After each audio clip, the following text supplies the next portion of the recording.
Dr. Peg Donohue is an associate professor and the school counseling program coordinator at Central in the Department of Counselor Education and Family Therapy.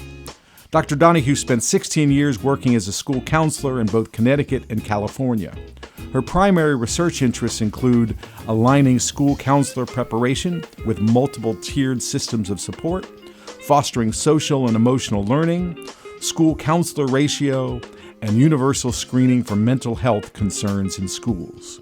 Her previous books include The School Counselor's Guide to MTSS and Making MTSS Work. She and her husband reside on the Connecticut shoreline, where they raise their 2 children who are now out in the world exploring their own paths. Thank you, Gil. Thank you.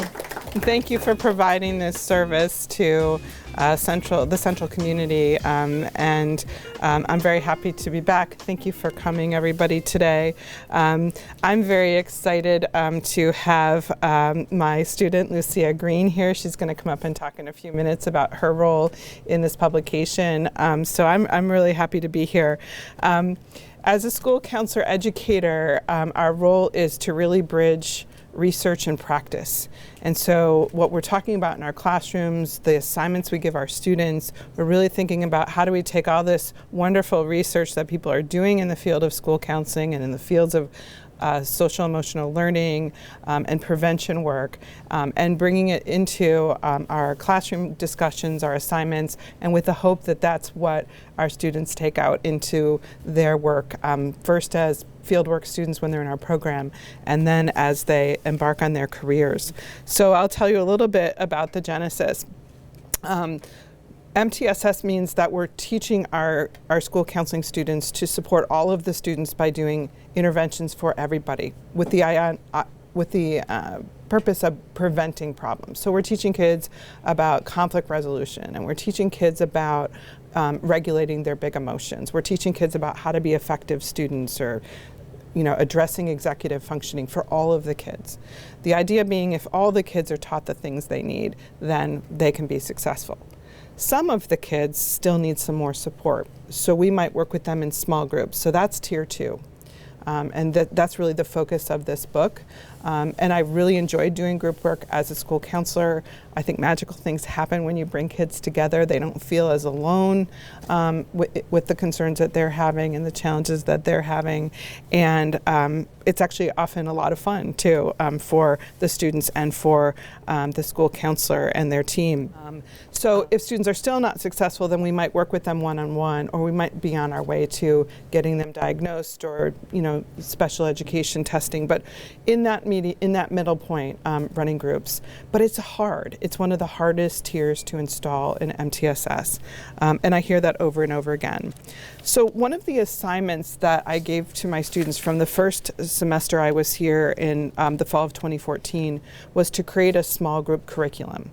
And all I asked them to do is look at think about a barrier that you had when you were a student, and look at some research about how do we support kids overcoming that barrier, and then create a fun activities for them to do to help learn about that. So 5 or 6 things that you could do with them.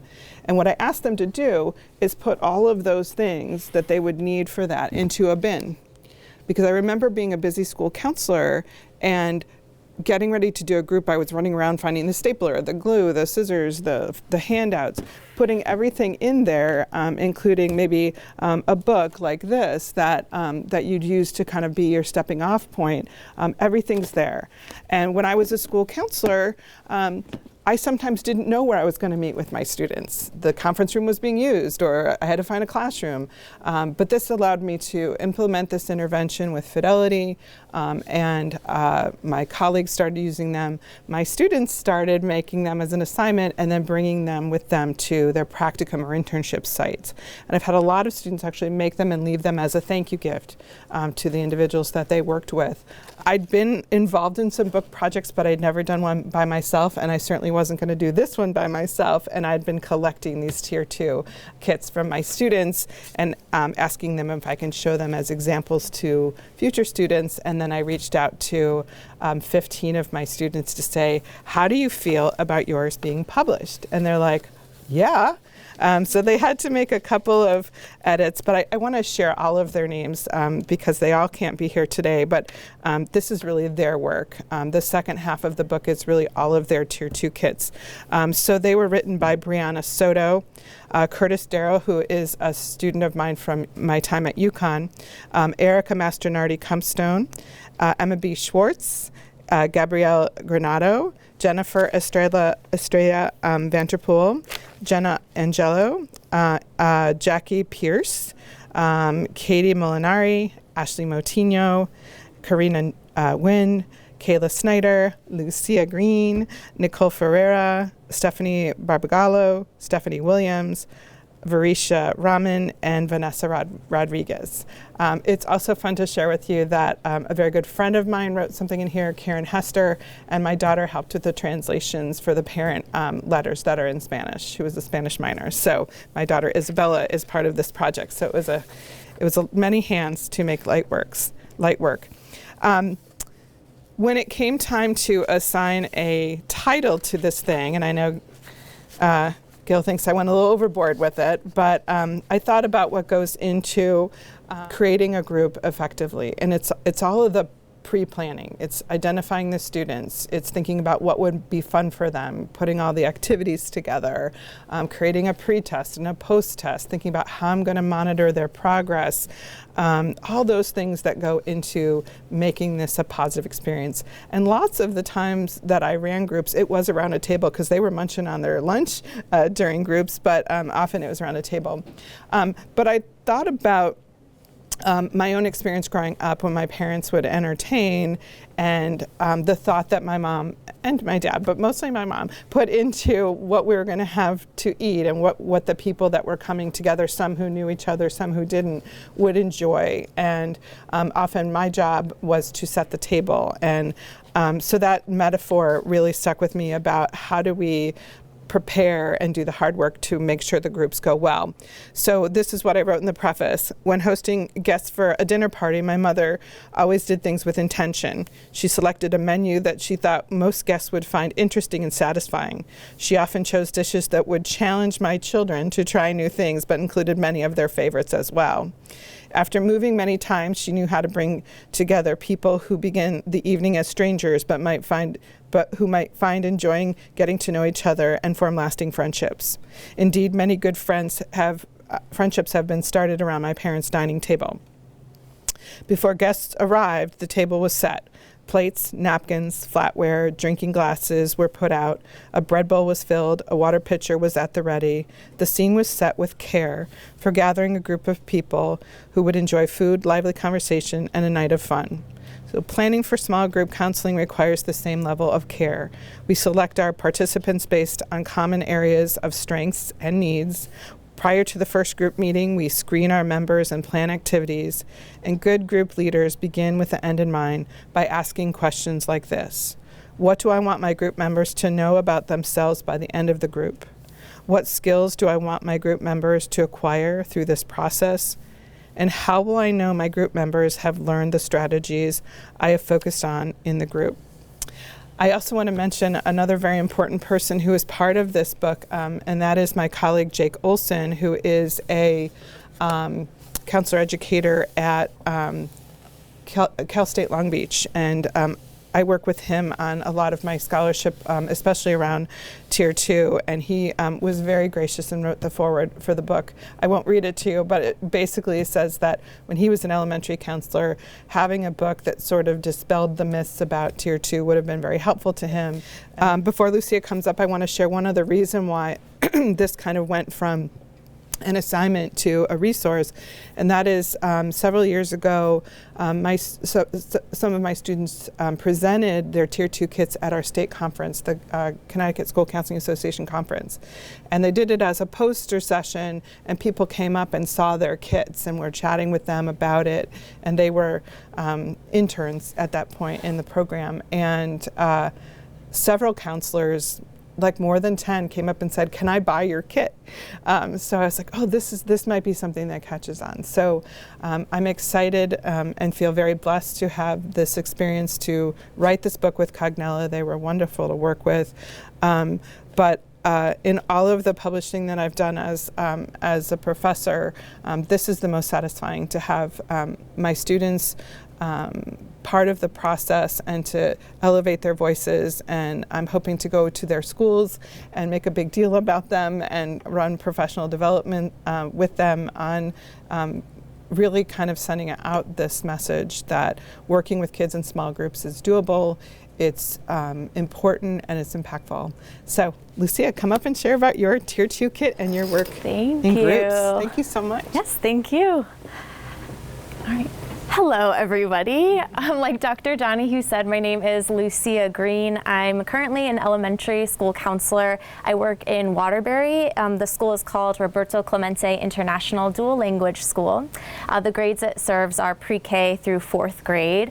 And funny enough, I actually never had any elementary experience before signing up to do this. So even my Tier 2 kit is centered on middle school work. I did my internship at a high school, I did practicum at a middle school, and then I was a Spanish teacher for middle and high school beforehand. So going into elementary was completely different for me. And I think that something that just really speaks volumes to the work that we've been creating here is that it doesn't matter where you go afterwards, because you develop the skills that you need to then apply it in the field that you're in. And so I think that in my experience of doing this work, I knew this in the back of my head, right? Okay, I'm developing skills now. I don't know what it will look like in the real world. But even still, there's a reason that we're thinking about this and taking the time to flesh this out. Because if you've ever been in a school, you know that things change day to day. There's no way to predict what will happen. Even if you go in with a plan, based on how somebody shows up, that plan will be out the window in maybe a second, and you have to be ready to adapt. So I really enjoyed this process. It was a really beautiful blend, I think, of being the classroom teacher and having that piece of me blend with this mental health advocate of me and future school counselor. So I really enjoyed the project. And then I really enjoyed the process of entering the field and seeing how everything would be completely different from what I thought, especially because I changed age groups and the levels. So with that being said, I was speaking to Dr. Donohue, and I think that a nugget of wisdom that I really took away from the process is truly the process of thinking about how do I create groups that are effective, data-driven, and how do I create and foster community with my students? Because truthfully, we are those pieces in their lives. We're not there for their whole healing journey, because I know that I can speak for myself, right? Like, my school counselors are not with me today. I might remember certain things, but they're not here with me right now. But what I do remember is, how did they make me feel? What were those special moments we created together, moments of community? And I think that's what this process really taught me about the most. And one of those things I was sharing with Dr. Donohue is I was able to start a Tier 2 group centered around building out a school garden. And it was all about how do we find the intersection between healing conflict, using restorative practices, and working with nature. And that was something I never would have thought about in grad school. I didn't know that was a passion I had. There was just something that was really curious to me about how we heal from a place of love. And I think we all know right now that our world is really in desperate need of healing, and essentially healing from love and using that as the guiding force. And so I think that that curiosity I had matched with the skills I learned, again, about how do I create curriculum. That is what allowed me to be able to create a beautiful garden with my students. And they were in charge of planting seeds, they were in charge of taking care of it, they were in charge of harvesting, and then together we worked through the intersection of, now, what does this teach us about how we solve problems out in the world? And who would have ever thought that I would do that in grad school? That's not ever anything I said. I was talking about stress management for middle schoolers then. But that's okay, because your passion can change over time and you can have these beautiful ideas that will flourish. It's really about that self-study and then collaborating with people to figure out, okay, how do I create something from nothing, from an idea, right? It's just a seed, but how do I actually allow it to grow and create conditions for it to grow? And I think that this program and this process of building these groups allowed me to be able to do that. Thank you. Yeah, thank you. Thank you so much. We'll stay up there in case people have questions for us. All right. Thank you. All right, questions? So how did you have them choose what to plant? So that was done in collaboration. So I ended up partnering, because when I started, I knew nothing about gardening, actually. So before I lead a bunch of children, I also need to learn about myself and what I'm kind of willing to do. So it actually started very small with figuring out, okay, how do we beautify the front of the school? So we started with flowers. That's most straightforward place to begin. And then as I realized it was working, that's when I started collaborating with some other folks. So I ended up collaborating with the Yukon Extension program. So I met somebody through there and she guided me with how we would select what to plant. We did start. My cats knocked over all of our seedlings, so they all fell, and I wasn't able to save actually really any of them. However, because of collaborating with community members, I ended up partnering with he's another teacher in another district who does gardens with his youth. And so he actually had extra seedlings, and he said, okay, Lucia, don't worry, I have these to share with you. And he just named what they were and helped me through what that would look like timeline-wise, and that's how we did it. So even when I started with one idea, it changed completely. So I want to know about these bins. So these bins that you present at a conference and people coming up saying, "Can I buy your bin?" What's in it? So what's inside each one of them is sort of the lesson plans for 6 gatherings with kids. There is a pre-test and a post-test, so what are the skills you're trying to teach them?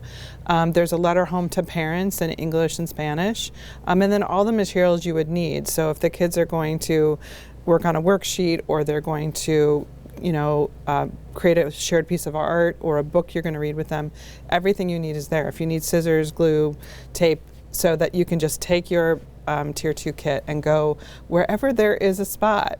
And hopefully school counselors know how to run 4 or 5 groups confidently. They don't have to know how to run 17 groups, but that way, if you can envision on someone's shelf 4 or 5 of these so they can just grab and go. I think people are reticent to run groups. They might not feel confident to do it. It's easier not to do it, and so this is just an idea to put all those things where you need them. Sunny.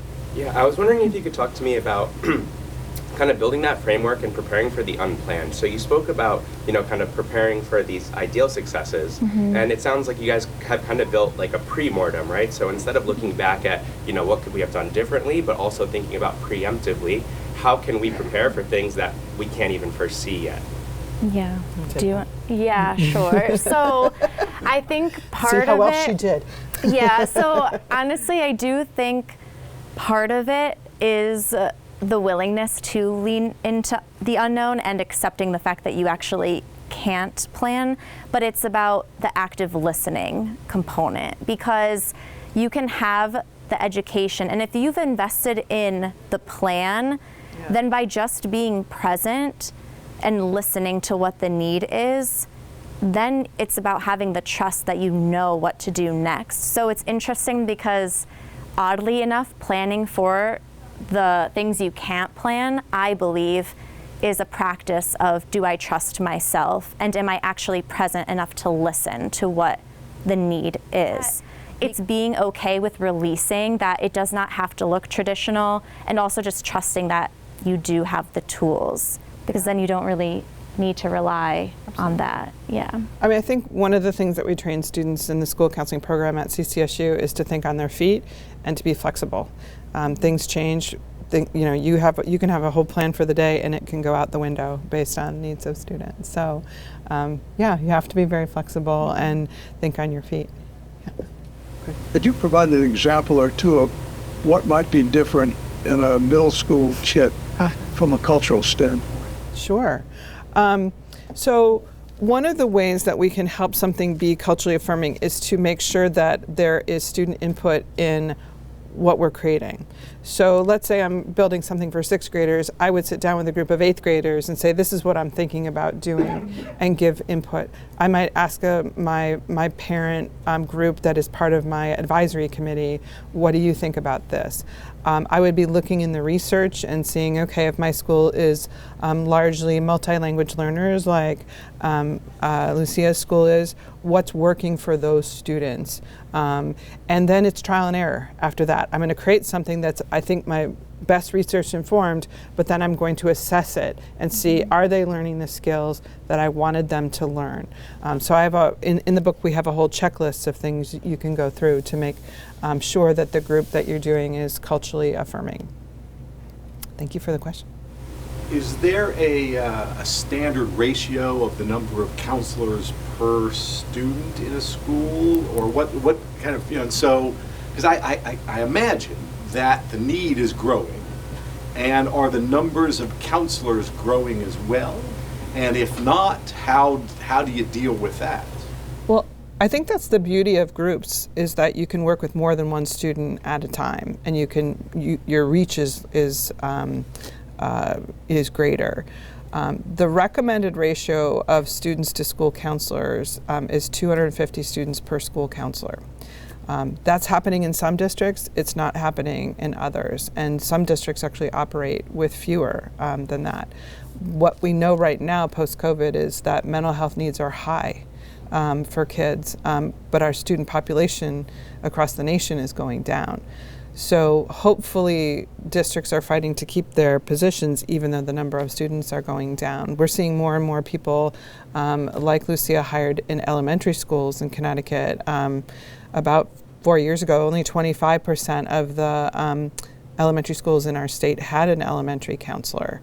So what people have always seen the need for them at the middle and the high school level, especially to prepare for college and post-secondary planning. But I think people are seeing the need to get kids off on a good start and do that prevention work, especially around social emotional learning, starting with the littlest kids that we serve. The other thing that I tell my students is that in running groups, the best way to do it is to co-lead groups, because you've got more than one person who can be there with your students. So for example, you're doing a group about emotional regulation and a kid becomes dysregulated in the group. If Lucia and I were running the group together, Lucia could step out with this young person and help him use the strategies to become more regulated. I can keep the group going. After the group, we can talk about how to go with him, or what did you notice about the students. Yeah, anecdotally, what's the average amount, what's the average ratio that you guys have experienced in your careers? And do you feel as though you guys have been underwater with that number, like, above plus or minus 250, or do you feel it's been adequate? Well, I feel that, so right now I'm over 250. It's also really important to know that my school is still growing. So my school will be pre-K to 8th grade. And then the understanding is that I would then be the only counselor in that building. And I'm already over. And so you can imagine also the needs of elementary compared to the needs of middle school are different. And so it will be the expectation that I'm the sole counselor in that building, which in my opinion, I feel that there should be two, because elementary has certain needs that the middle are different from middle school. And I think it would benefit more students if there were two people. I think that the reality though that we also see, because even for us, it's very difficult to keep educators as well. And so then it does become a question of, well, what are we doing as a system to support the people involved? Because that is a reality that a lot of our districts face, not just mine, but a lot of them. Yeah, I think that is the social justice issue of our field of school counseling, and we train our students to be advocates, and so there's people advocating in federal government and in our state governments to mandate a smaller ratio, 250 or fewer. And the states where school counselors enjoy that ratio, it's had to be legislated. One of the first activities I do with my students is, they come into our program either because they had a great experience with a school counselor or they had a non-experience or a negative experience. And I have them walk to one side of the room or the other. And it's not uncommon for my students that went to suburban schools to have said, I don't know what I would have done without my school counselor when my parents were divorcing, or we lost a student in our senior year, or the things that school counselors show up to do. And then on the other side of the room to have students who went to schools that had less resources that are in the cities of Connecticut. And so we have it backwards. The places where we have the highest exposure to trauma, more kids living in poverty, we unfortunately have historically had fewer school counselors. We hope that at CCSU we're giving our students the tools to create those systems that meet the needs of the students right in front of them, so that they're active members of multidisciplinary teams, supporting students in meaningful ways. So my hope is that the work that my students have done on these Tier 2 kits will help school counselors be effective, and they can grab this. They can borrow the whole thing. There's no copyright on that's created, so they can copy it right out and create their kits. Okay, one more question. I love anecdotes. So can you tell me an anecdote about conflict resolution Yes. and how you've got things across? Yeah. Yes. So one of my favorite moments that's also related to the garden is when this was our very first project. Like I was saying, we started with flowers, and it's very small. So I could give you small things and bigger things, but this one's small. So it was a conflict over who is going to be the one to take the rose bush out of the plastic container and put it into the soil. And I'm working with 7-year-olds, so this is a big conflict for them, right? And that's the thing, it's a big conflict for them. And these are already students that struggle with these skills, so it's a lot of pushing, taking things like that. And so what we ended up doing was, I just remove the item and just basically say, our job right now is to figure out how we're doing this together. We are all involved. That's like the rule of the game, that everybody is involved, everybody gets a turn. We use kind language. How are we going to do this? And, once they had their moment and we relaxed, we found calm again, we created a plan. And that is how, so in that moment went from push, tug, saying all kinds of things to center, breathe, this is where we are, and what are we going to do now? And then it just turned into okay, well, if I, blah, blah, then so-and-so can, and it just turned into that. And then what we ended up deciding is that I would have like the base of the rose bush, and then they would have the containers. Like 2 people would have the container, I had base, and then we had other people that were in charge of sending it love. And so you just create jobs, leadership roles for them, right? And they create this too. It changes day to day. Sometimes it really is, it's sitting down and having a talking circle, and that's in my office, and other times we get lucky and we get to be outside and they also get to see. Like, this is what happens when we solve problems from a place of love. We actually help each other and the earth, Yeah. Let's send Peg and Lucia some love. Thank you, everybody. Thank you.